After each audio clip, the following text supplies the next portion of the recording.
व्यर्थ है, सब कुछ व्यर्थ है, व्यर्थ ही व्यर्थ है। समय बहुत खराब है, मनुष्य अपने आगे किसी की चलने नहीं देता और परमेश्वर की कोई सुनना नहीं चाहता। हम कहते हैं कि हम यीशु के चेले हैं, यीशु से प्यार करते हैं, परमेश्वर से प्यार करते हैं, लेकिन नामाफी की भावना हमारे मन में है, पश्चाताप का हृदय हमारा नहीं है, दीनता नम्रता नहीं है, प्रेम भावना नहीं है, माफ करने का हृदय हमारा नहीं है। सिर्फ लेना लेना लेना और अपनी आशीषों और बरकतों के बारे में सोचना, अपने आप को बढ़ाना, कभी किसी आगे झुकना नहीं मांगते, कभी हम अपने आप को शून्य दिन और नम्र करना नहीं मांगते, सिर्फ बढ़ना बढ़ना और बढ़ना मांगते हैं। हम अपनी नजर में हमेशा अपने आप को अच्छा बनाते हैं और दूसरे के जीवन में हम बुराइयां ढूंढते हैं, दूसरे के जीवन में हम दोष लगाते हैं, दूसरे के जीवन की हम हर एक कमियों को ढूंढते हैं, कमियों को निकालते हैं, लेकिन अपनी ओर कभी हम नहीं देखते, लेकिन अपनी कमी की ओर कभी नहीं देखते, अपनी बुराइयों की ओर, अपने पापों की ओर कभी नहीं देखते, अपनी गलतियों की ओर कभी नहीं देखते। हमेशा दूसरों के अंदर गलती ढूंढते फिरते रहते हैं, दूसरों पर दोष लगाते हैं, दूसरे पर बुराई करते हैं, दूसरे की इज्जत पर कीचड़ उछालते हैं, दूसरे को करेक्ट करते हैं, दूसरे के जीवन में पाप और बुराई को और गलत बातों को ढूंढते हैं, लेकिन कभी अपने आप को नहीं जांचते कभी अपने आप को। वचन कहता है, ना बुद्धिमान अपनी बुद्धि पर घमंड करे, ना वीर अपनी वीरता पर घमंड करे, तो सिर्फ इस बात पर घमंड करे कि वो परमेश्वर को जानता है और उसके अनुसार चलता है, उससे प्यार करता है और अपने आप को शून्य दीन और नम्र रखे, क्योंकि वो कहता है कि बुद्धिमानों को उनकी बुद्धि में फंसा देता है, चतुरों को उनकी चतुराई में फंसा देता है। घमंडियों का सामना करता है, वो दीनों पर अनुग्रह करता है। जिसके मन में पश्चाताप का हृदय नहीं है, जो अपने आप को यीशु का चेला कहता है, जो परमेश्वर के वचन के अनुसार जानने की कोशिश करता है या चलने की कोशिश करता है, या अपने आप को ज्यादा ज्ञानवान समझता है या बुद्धिमान समझता है, या बहुत ज्यादा परमेश्वर का ज्ञान रखता है, या बहुत ज्यादा परमेश्वर के विषय में समझ रखता है, या अपने आप को परमेश्वर के आत्मा वचनों से, दीनता नम्रता से, परमेश्वर के फलों से भरा हुआ समझता है, लेकिन अगर पश्चातापी हृदय नहीं है, अगर दीनता नम्रता वाला हृदय नहीं है, अगर माफ करने वाला हृदय नहीं है, अगर प्रेम से सबके गुनाहों को, अपराधों को ढांपने वाला हृदय नहीं है, तो उल्टी गिनती शुरू हो जाती है। ये किसी परमेश्वर के अभिषिक्त ने क्या है, जिसके मन में पश्चाताप का हृदय नहीं है, जो पश्चाताप करना नहीं जानता, जिसने पश्चाताप नहीं करा, जो पश्चाताप नहीं करता, जो अपने आप को ठीक बताता है, उसकी उल्टी गिनती शुरू हो जाती है। जो माफ करना भूल जाता है और पश्चाताप का हृदय बिल्कुल नहीं रखता, उसकी उल्टी गिनती शुरू हो जाती है, क्योंकि यीशु परमेश्वर है। यीशु ने अपने आप को इतना दीन, शून्य और नम्र कर लिया। उसने क्रूस की मृत्यु भी सहली। वो सही होने के बाद भी लोगों की नजर में बुरा बना, पापी बना, लोगों की नजर में दोषी बना। लोगों ने उसके मुंह पर चांटा मारा, उसने गाली के बदले गाली नहीं दी, उसने थप्पड़ के बदले थप्पड़ नहीं किया, उसने सहा। सही होने के बाद भी उसने सहा। अगर हम यीशु के चेले हैं तो हमें सहना है, हमें क्षमा करना है, माफ करना है, प्रेम करना है। अगर हमें आशीष चाहिए तो हमें अपने शत्रुओं को माफ करना है, किसी पर उंगली नहीं उठानी है। हमें अपने आप को परमेश्वर के वचन से जांचना है कि क्या हम गलत तो नहीं। कौन कहता है कि मैंने कभी पाप नहीं किया? कौन कहता है कि मैंने कभी गलती, गुनाह, अपराध नहीं किया, मैंने कभी किसी का दिल नहीं दुखाया? कौन कहता है कि मैंने कभी गुनाह नहीं किया, मैंने कोई अपराध नहीं किया, मैंने कोई पाप नहीं किया? वचन कहता है कि मूर्खता का विचार करना भी पाप है। हम परमेश्वर से बहुत सारी आशीषों की इच्छा तो रखते हैं, लेकिन माफ करना नहीं जानते। परमेश्वर से चंगाई की घोषणा तो करते हैं, चंगाई की इच्छा तो रखते हैं, लेकिन हमारे अंदर दीनता नम्रता नहीं है। परमेश्वर से बहुत सारी प्रार्थनाएं तो करते हैं, लेकिन हमारे मन में दूसरों के लिए कड़वाहट भरी हुई है। हम यीशु के लिए अपने प्राण देने की बात तो करते हैं, यीशु के लिए जीना चाहते हैं, परमेश्वर के वचन के लिए जीना चाहते हैं, परमेश्वर के लिए बड़े बड़े काम करना चाहते हैं, लेकिन हमने अपने खुद के लोगों के प्राणों को सुखा रखा है। क्योंकि जिनको हम देखते हैं, हमने उनसे प्रेम नहीं किया, तो जिनको हम नहीं देखते तो उनसे कैसे प्रेम करेंगे?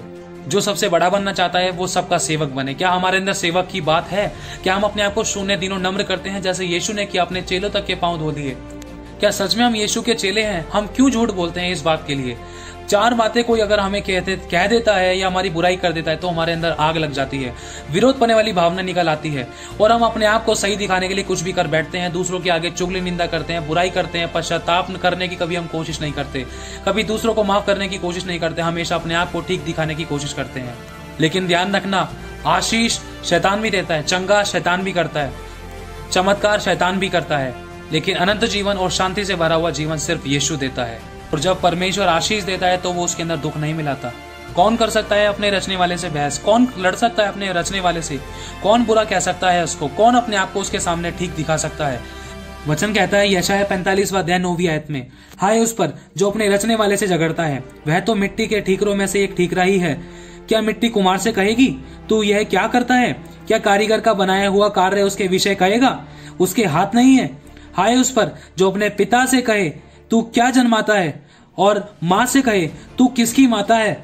कौन ऐसा है जो गुनाह, पाप, अपराध करने के बाद भी, दोष लगाने के बाद भी, हर एक गलती को करने के बाद भी अपनी दृष्टि में भला और पवित्र जान पड़ता है? या अपने आप को पवित्र समझता है। तो परमेश्वर कहता है, आओ अब हम बैठकर वाद विवाद करें। अय्यूब ने कहा, तब अय्यूब ने यहोवा को उत्तर दिया, देख मैं तो तुच्छ हूं, मैं तुझे क्या उत्तर दूं? मैं अपनी उंगली दांत तले दबाता हूं। एक बार तो मैं कह चुका हूं, परंतु अब कुछ ना कहूंगा। हाँ, 2 बार भी मैं कह चुका हूं, परंतु अब कुछ और आगे ना बढ़ूंगा। तब यहोवा ने अय्यूब को आंधी में से यह उत्तर दिया, पुरुष के समान अपनी कमर बांध ले। मैं तुझसे प्रश्न करता हूं और तू मुझे बता, क्या तू मेरा न्याय भी व्यर्थ ठहराएगा? क्या तू आप निर्दोष ठहरने की मनसा से मुझको दोषी ठहराएगा? क्या तेरा बाहुबल परमेश्वर के तुल्य है? क्या तू उसकी सी बोली से गरज सकता है? बस इतना कहूंगा, अगर हमें अच्छा, भलाई वाला, चंगाई, छुटकारा, दीनता, नम्रता, सुख, चैन, विश्राम, शालम और शांति वाला जीवन जीना है, परमेश्वर को प्रसन्न करते रहना है, तो हमारा पश्चातापी हृदय होना जरूरी है, माफ करना जरूरी है, आगे बढ़ना जरूरी है, दीनता, नम्रता रखना जरूरी है। क्योंकि लिखा है, अगर मैं पहाड़ों को भी हटा दूं या अपने देह जलने के लिए दे दूं या अपना सारा सोना चांदी बेच दूं और पहाड़ों को भी हटा दूं, बड़े आश्चर्य कर्म कर लूं, मुर्दों को भी जिला दूं, बीमारों को चंगा कर दूं, अगर मैं प्रेम ना रखूं तो मैं ठनठनाता हुआ पीतल और झंझनाती हुई झांझ हूं, कुछ भी नहीं हूं मैं, क्योंकि परमेश्वर प्रेम है। और लिखा है, प्रभु कहता है कि सारे हे प्रभु कहने वाले स्वर्ग के राज्य के वारिस ना होंगे। बस अपने आप को शून्य, दीन और नम्र कर दो। अगर तुम सही भी हो तो भी अपने आप को दीन कर दो, सच्चे न्याय के हाथों में अपने आप को सौंप दो। वो सही समय आने पर तुम्हें उठाएगा और तुम्हें खड़ा करेगा, सदा के घमंड का कारण ठहराएगा और तुम्हारी महिमा भी खुद करेगा, क्योंकि उसने अपने पुत्र की महिमा की है। क्योंकि लिखा है, अधर्म का भेद अब भी कार्य करता है। उस अधर्मी का आना शैतान के कार्य के अनुसार सब प्रकार की झूठी सामर्थ और चिन्ह और अद्भुत काम के साथ होगा, और नाश होने वालों के लिए अधर्म के सब प्रकार के धोखे के साथ होगा, क्योंकि उन्होंने सत्य के प्रेम को नहीं पहचाना और सत्य से प्रेम नहीं किया जिससे उनका उद्धार होता। इसी कारण परमेश्वर उनमें एक भटका देने वाली सामर्थ को भेजेगा कि वे झूठ की प्रतीति करें, ताकि जितने लोग सत्य की प्रतीति नहीं करते वरन अधर्म से प्रसन्न होते हैं, वे सब दंड पाएं। और शैतान यही चाहता है। ये मसीह विरोधी का आत्मा सबसे पहले खुद के जीवन में और उसके बाद घर में, फिर उसके बाद कलीसिया में ये जड़ पकड़ता है। इस बात को समझने की कोशिश करो। परमेश्वर का आत्मा आपको ज्ञान और प्रकाश का आत्मा दे। ये आपको ही आपके विरोध में कर देता है, और यह आपके परिवार को आपके विरोध में कर देता है, या आपको आपके परिवार के विरोध में कर देता है, या आपको आपकी कलीसिया को आपस में एक दूसरे के विरोध में कर देता है। ये वही एक दुष्ट आत्मा है, ये वही मसीह विरोधी का आत्मा है जो नष्ट करना चाहता है। बस एक इस बात को ध्यान रखना, आपके पीछे बहुत से ऐसे लोग हैं जो यीशु पर विश्वास करते हैं, और शैतान नहीं चाहता कि आप चर्च में रुके। शैतान आपको भटकाना और भरमाना और दूर करना चाहता है परमेश्वर के वचन से। और एक बात का और ध्यान रखना कि शैतान जड़ पकड़ता है, पेड़ अपने आप ही हिल जाएगा और उस पे लगे हुए फल भी अपने आप हिल जाएंगे और फिर पनपने नहीं पाएंगे। इस बात का ध्यान रखना। आपके पीछे जो बहुत सारे लोग हैं जो आपके द्वारा मसीह में आए हैं, जो आपके द्वारा विश्वास करते हैं, चाहे आप खुद हो, शैतान आपको हिलाने ना पाए। परमेश्वर आपसे बहुत क्या प्यार करता है, वो आपके साथ है। सिर्फ उसी की ओर ताको। खुदा का आत्मा आपकी मदद करे। प्रभु आपको आशीष दे, आपको ज्ञान और प्रकाश का आत्मा दे, आपको बुद्धि और आत्मा से परिपूर्ण करे, और आपको शैतान की चालों को समझने का अनुग्रह दे, ताकि आप शैतान को कुचले और परमेश्वर के दाहिने ओर बैठें। प्रभु आपको आशीष दे। जय मसीह।